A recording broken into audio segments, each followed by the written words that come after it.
We all know that 90s was the pinnacle of the automotive scene.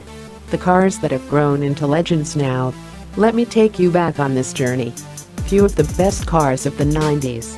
Nissan 300ZX.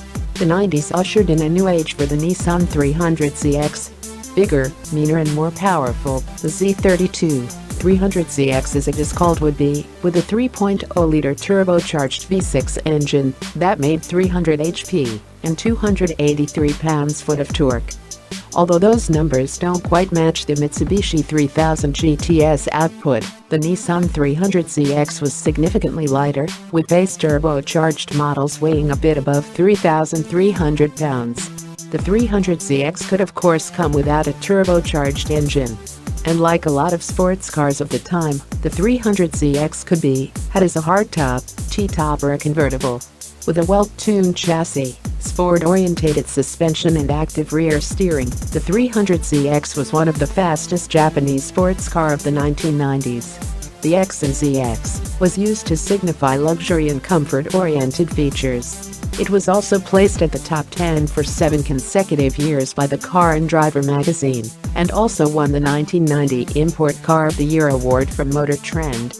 Mazda RX7. The Mazda RX7 is a sports car that was produced by the Japanese automaker Mazda from 1978 to 2002. The original RX7 featured a 1,146cc twin-rotor Wankel rotary engine and a front midship, rear-wheel drive layout. The RX7 replaced the RX3, with both models sold in Japan as the Mazda Savannah. But it was sold in North America for just a few years. The third-generation Mazda RX7 was something special. The peak of the rotary engine, the 1991 Mazda RX7 came equipped with a familiar 1.3-liter rotary engine, but now featuring sequential turbochargers that gave it 255 horsepower and 217 pounds-foot of torque. Those numbers are nothing compared to the other Japanese sports cars, but the RX7 was substantially lighter, weighing just 2,800 pounds.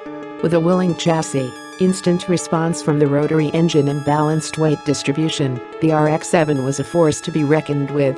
Sadly, a steep sticker price, poor efficiency and horrible emissions doomed the third-generation RX7's fate on American shores shortly after it was introduced. Nissan Skyline R34 GTR. The GTR reappeared in 1999 with a revised chassis and other updates. The R34 turbos received a ball bearing core. The R34 N1 turbos had a metal exhaust wheel and ball bearing center section. The turbo outlet pipes were changed from cast to formed metal outlets. The intercooler outlet side and rear turbo dump pipe had temperature probes fitted in the V-spec models. The biggest feature and most significant feature to the R34 GTR that wasn't seen on any other model Skyline was the display unit at the top of the dashboard. This display unit was very significant for the car at its time. This display showed many of the car's engine stats including boost pressure, oil temp, water temp and more. As a 1999 car, this kind of technology was very rare and advanced at the time.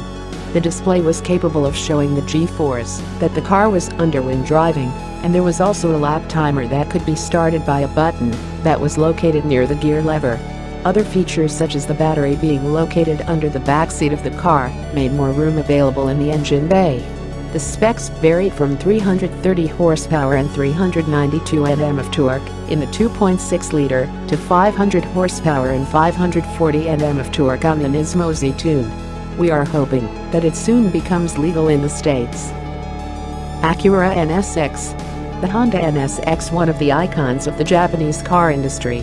The car that shook the supercar market all over the globe.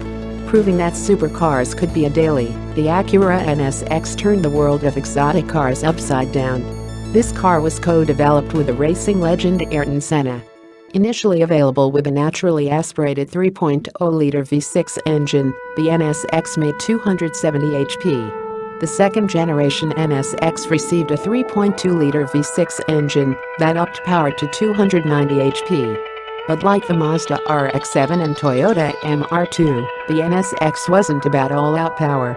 It was a car set up with amazing chassis response, near-perfect steering, and a human-machine interaction not found in many other cars.